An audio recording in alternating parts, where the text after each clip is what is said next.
Student, आज मैं class 6 से चैप्टर 11 कलाकार का कमाल देखूंगी। तो ये एक वो कहानी है जो बहरूपिया की है। बहरूपिया अर्थात छद्म वेश धारण करने वाला। तो आप सब ने भी बहरूपियों को देखा होगा। पहले बहरूपिया अधिक दिखाई देता था क्योंकि उस समय यही मनोरंजन का साधन था। जैसे कुछ भी मनोरंजन के साधन जैसे मदारी होती थी या भालू की मदारी होती थी, इस तरह से तो उसमें बहरूपिया भी एक था जो कि अलग अलग वेश धारण करके आते थे और संदेश भी देते थे। बहरूपिया संदेश का माध्यम भी हुआ करते थे। तो ये सभी कभी धोबी कभी डाकिया आदि का रूप बना कर आते थे और धोखा खा जाने वाले रईस इन्हें इनाम देते थे।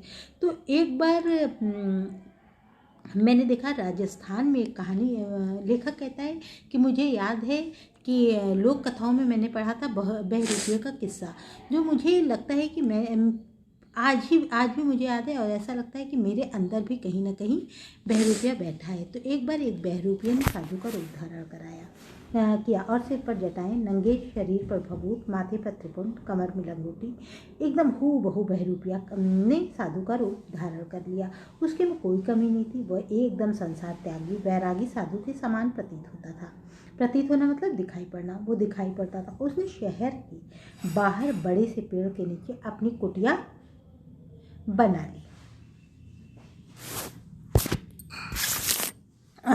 ली और उसका कुटिया बनाई, बगीचा लगाया और बैठकर तपस्या करने लगा। धीरे धीरे सारे नगर में समाचार फैलने लगा कि नगर में कोई बहरूपिया आया है। तो बहुत सारे लोग उसके पास पहुँचे कि महात्मा ने डेरा लगाया है। लोग उसके दर्शन को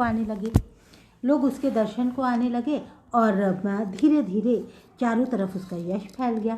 सारे दिन उसके पास भीड़ लगी रहती थी। लोग कहते थे कि महात्मा जी के उपदेश में जादू है, जबकि वो महात्मा था तो नहीं, एक बहरूपिया था। लेकिन विश्वास ही क्या बनाता है, किसी को सर्वोच्च शिखर पर पहुंचा सकता है। तो उसके आशीर्वाद से संसार में बड़े बड़े कष्ट दूर हो जाते थे। उसकी कीर्ति से साधु को कभी कभी अपनी कीर्ति, अपना यश, कीर्ति मतलब यश, अपने नाम का फैलाव तो देख करके साधु को कभी कभी लगता और मन ही मन वो अपनी सफलता पर मुस्कुराता। कभी कभी आश्चर्य होता और कभी कभी अपनी सफलता पर मुस्कुराता भी था। तो नगर के सबसे बड़े सेठ ने जब साधु का जिक्र सुना तो उसे अविश्वास कह दिया और हंसा। कहा कि ये ऐसे ढोंगी बहुत आते हैं शहर में। वो और अपने कारोबार में लग गया। लेकिन साधु का नाम चारों तरफ फैलता जा रहा था। साधु कभी कभी सोचता कि अब बहरूपिया जीवन में लौटने में क्या रखा है। अब साधु को लालच आने लगा तो उसने सोचा कि अब बहरूपिया जीवन में लौटने में कुछ नहीं रखा है। और कभी कभी सोचता कि मैं गलत तो नहीं कर रहा, और कहीं कहीं पे सोचता कि नहीं, रहने दो, इसी में अपनी ज़िंदगी कट जाएगी।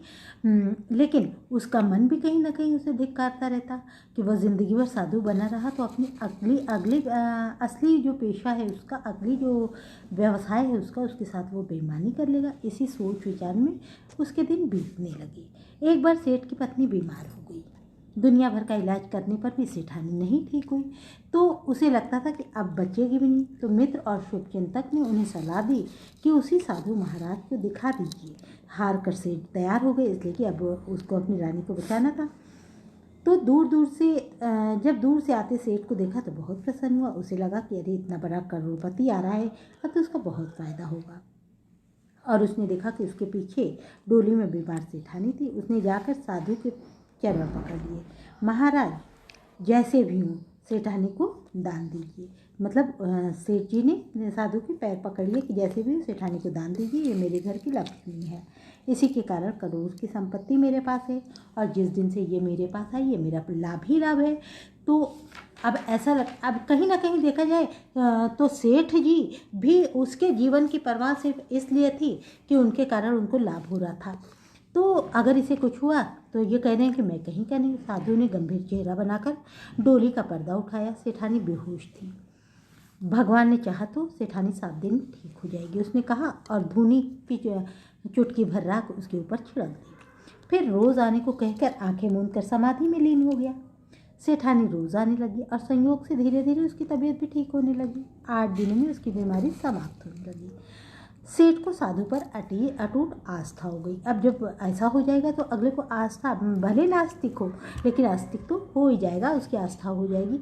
और तो वह उसके पास रोज़ आने लगा। सेठानी ठीक हो गई, लेकिन सेठ अब रोज़ आता रहा। साधु उसे रोज़ एक ही उपदेश देता कि संसार माया है, फंसा लेती है, एक जाल है, और धन का लोभ मानव को मानव नहीं रहने देता। जितना धन बढ़ता है उतना ही लोभ होता है। सच्चा सुख धन का त्याग करने में है। संदेश तो वो उसे बहुत अच्छा देता था। इस मोह माया के जाल से निकलकर भगवान के चरणों में ध्यान लगाने से मन को असीम शांति का अनुभव होने लगता है। सोना तो मिट्टी है, और मिट्टी का मुंह पालकर आज तक किसी ने शांति नहीं पाई। धीरे धीरे साधु के उपदेश का प्रभाव सेठ पर पड़ने लगा। एक दिन साधु ने ढेर सारे घोड़े, ऊंट और बैलगाड़ियों के झुंड को लेकर कुटिया की ओर साधु को देखा गया। तो मन में उसे संदेह हुआ कि कहीं लोग को उसकी असलियत तो नहीं मालूम हुआ, कहीं पुलिस वाले उसे पकड़ने तो नहीं आए, सरकार के आदमी ने उसे पकड़ने को तो नहीं भेजा। वह यही सोच रहा था कि देखा कि झुंड के आगे वही सेठ है। जब सेठ पास आया तो सेठ ने साधु को प्रणाम किया और कहा कि मतलब ये साधु जी, महाराज, आपके उपदेश ने मुझे सच्चे ज्ञान की अनुभूति दे दी। इस संसार से मेरा मन अब फिर गया है। अब मुझे ये संसार माया लगता है, और मैं इस झूठ कपट से मैंने जो धन कमाया था सब मैं आपके चरणों में दे रहा हूँ। अब आप चाहे तो इसको गरीब में बांट दें, चाहे मंदिर बनवा दें मुझे, लेकिन मुझे अपना शिष्य बनवा ले। अपने गंभीर स्वर में साधु ने उत्तर दिया कि अब आप चाहे जो करें, मैं तो इससे दूर हो चुका।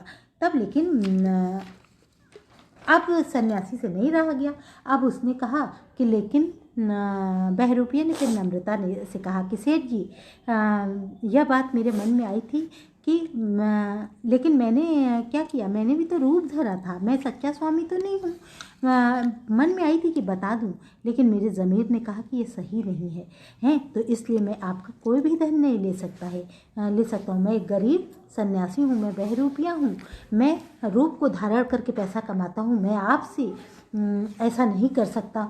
मैं अपने व्यवसाय के प्रति अपने आप को धोखा नहीं दे सकता।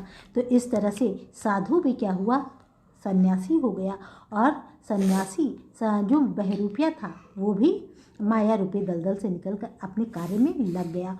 और उधर सेठानी की बीमारी सेठ ने पूछा तो उसने बताया कि उसमें मेरा कुछ नहीं था, वो तो आपका विश्वास था और ये संयोग था। ईश्वर ने वही दिन शायद तय किया था। तो इसलिए मनुष्य को कभी घबराना नहीं चाहिए और कभी इस अविश्वासी ढोंगी के चक्कर में नहीं पड़ना चाहिए। कभी भी हमको इस मंत्र और फिरौती साधु और बाबा के चक्कर में तो कतई नहीं पड़ना चाहिए। हमें सच्चे ज्ञान की खोज करना चाहिए। मनुष्य के अंदर ही ईश्वर का वास होता है। तो और मनुष्य जब लालच से दूर होगा तभी वो क्या होगा, प्रसन्न और संतुष्ट हो सकता है। धन्यवाद।